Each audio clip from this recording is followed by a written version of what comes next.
It is May 15th. I just got off my little monthly call with my coach and said that kind of my rides in late May are 5-hour long rides with a few hours of running the next day. So we'll kind of see how that is, but kind of just wild. Feels a lot more real when you think about how long those trainings are versus my like 2-hour bricks right now. I guess it's time to start filling out my budget chart, start saving for hopefully a good international Ironman. We're Carleigh and Christian. We've been racing triathlons and ultramarathons for over 10 years now. Subscribe to our channels for new videos every week. So in planning for an Ironman, obviously there's a lot that goes into it. There's the swimming, the biking, and the running, because you know, the race has all of that. But there's also a few other parts that I wanted to kind of touch on with how I talk about nutrition, how I focus on my mental health and recovery, because I think that's incredibly important as you're going through just any long physical challenge.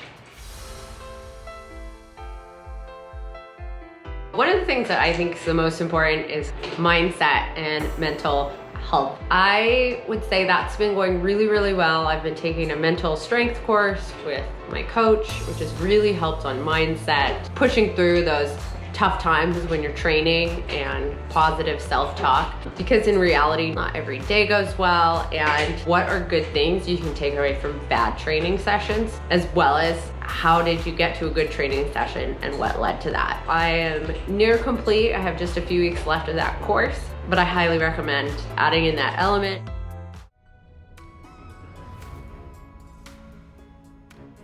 My background in how I got into triathlon, I was a swimmer, water polo player, lifeguard. So swimming is my comfort zone, to say the least. Getting swim lanes has still been quite a challenge, and I know many people can relate. Right now, I can get 2 lanes a week for 50 minutes, and then I've figured out how to get a 3rd lane by dropping in, which usually ends up a 40-minute swim. And I know I'm gonna have to figure that out as the training progresses, because it's not gonna be enough swimming. I feel like for all of that, I've gotten a really good baseline. In the last month, I've swam 12 miles, or for all my friends who are not in the US, 19.3 kilometers. I'm actually pretty proud. That's a pretty consistent mileage, and I keep reminding myself the days that I don't want to get up. It's really hard to get lanes right now, and it's really hard to swim right now, and to take advantage of kind of every session that I have. Definitely had good days and bad days, but I'm at a pretty solid baseline pace right now for me, and pretty happy with that.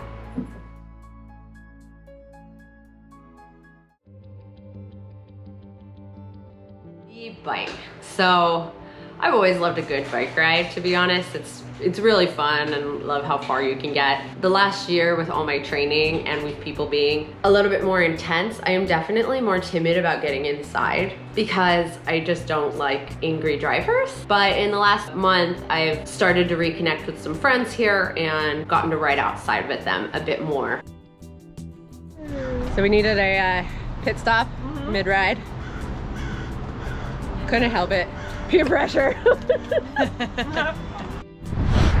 So today is supposed to be 2.5 hours outside to really focus on aero, but it's like 45-mile-an-hour gusts.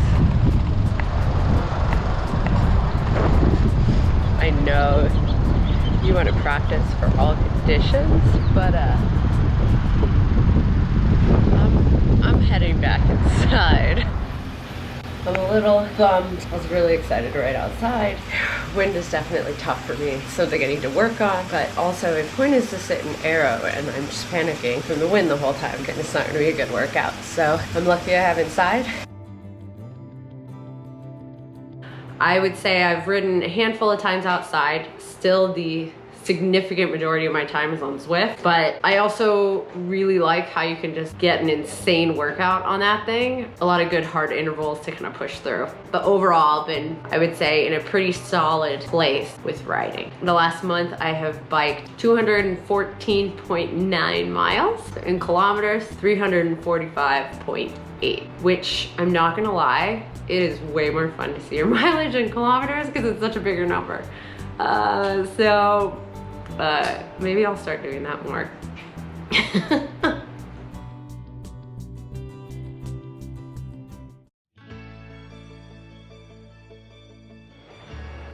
The run.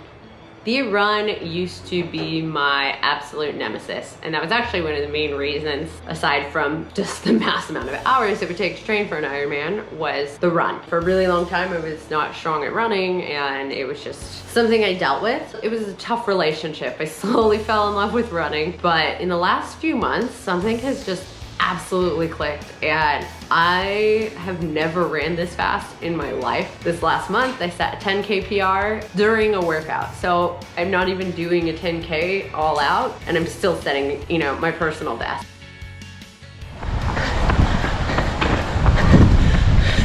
Getting a little tired.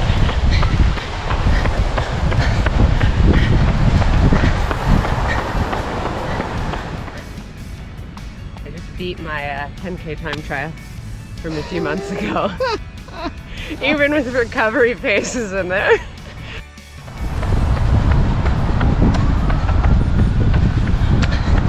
Officially cool down time.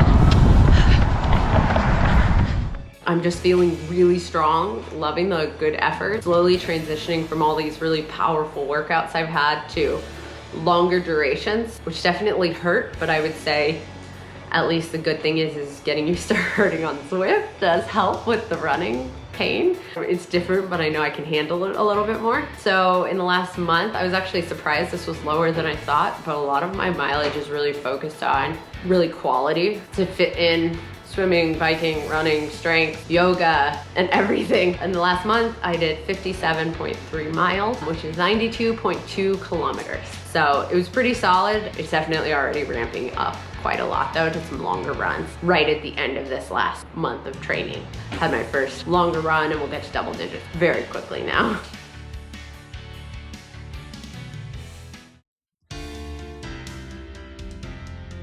So this is the first time I'm even gonna touch on nutrition, and to be honest, I am not going to give any nutrition advice. I am not a dietitian. I know how hard they've worked. In the last year, that's been a big focus, is learning how to cook and fuel correctly. But I would say it's definitely been a big focus on trying to eat smart and really have that proper relationship with food and talking about fueling properly and fueling for workouts, to where, you know, I do keep an eye on what I eat, I do keep track of things, but making sure I get enough vegetables and making sure if I can't, I figure it out with a supplement, and really a big focus on protein. And I think that's why I just feel so strong right now. That being said, I could definitely use more vegetables, and I'm always having to figure something out to get more protein in my diet, but just figuring out really a healthy balance with that. I have definitely reached the point where I'm wanting a lot of takeout, but I'm trying to make good decisions. Lunar Grill is a Southern California chain. I think we're keeping the franchise in business. Thank you. They know us by name. I would say it's going really well, and increasing the amount of food I eat as I increase the miles I put out there, and really focusing on getting enough electrolytes. Recovery. All right, now this is really important. To be 100% as honest as possible, on the weekends when we are done training, we do absolutely nothing. I sit on the couch and I play with editing these videos. We're very quiet. We watch a lot of Netflix. I have some recovery boots because we're so tired after our training. Was actually gonna do this yesterday and decided the couch one and Normatec one. So it's been really important to focus on that recovery, making sure I take recovery drinks after. Overall, despite the fact that it looks like we're doing a lot, basically you see what we do. And besides that, we literally just spend the rest of the time on the couch with our cat. So I'd say I'm doing a pretty good job with making sure I recover, get my feet up, and relax. So a lot of my training is done by time, which does help when, you know, you have a job and a full life on top of training for something like this. That's something that's really shifted in the last year or so, is I'm really focusing on quality training and really heightening that energy to where I might not train the mileage I did, but obviously working really well. The last month, my average weekly amount of training was just over 8 hours. So 8 hours in 3 minutes, I averaged it out. It was starting at about 7.5 at the beginning of that month of training and ended just over 9. Really able to get a lot of quality workouts in with this time and mileage that I've been doing.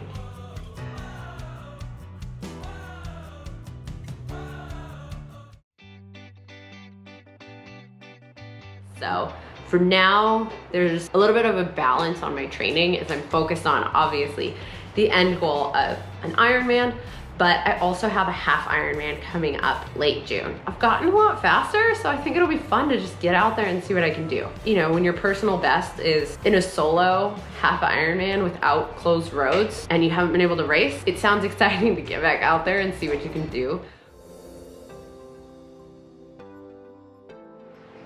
So I'd say looking ahead to the next month and the future of everything, I don't know, but I mean, I really do feel confident the race will happen, and I'm fairly confident I will be able to attend. Don't really have any concerns for my half Ironman. That's quite a lot of time from now. Overall, I feel optimistic. I think something that's really important when you're doing a big training thing like this, if it's an ultramarathon, if it's a marathon, if it's, you know, 5K, whatever you're doing, is to have fun with it. And right now, I'm having a blast. Really, at the end of the day, that's kind of what matters. Yes, I am training for a race that might not happen, but I'm having fun and I feel super, super fit. I don't know what's gonna happen, but at least I have something really positive to focus on in my life. Check in about a month with how my training's going. Like and subscribe below so you can see as it comes together, see different training tips, and hope you guys have a good one and see you next week.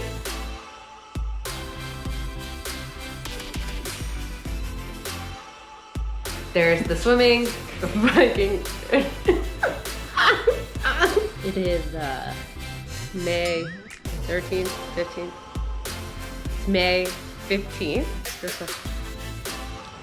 We're gonna steal the show? Look, watch.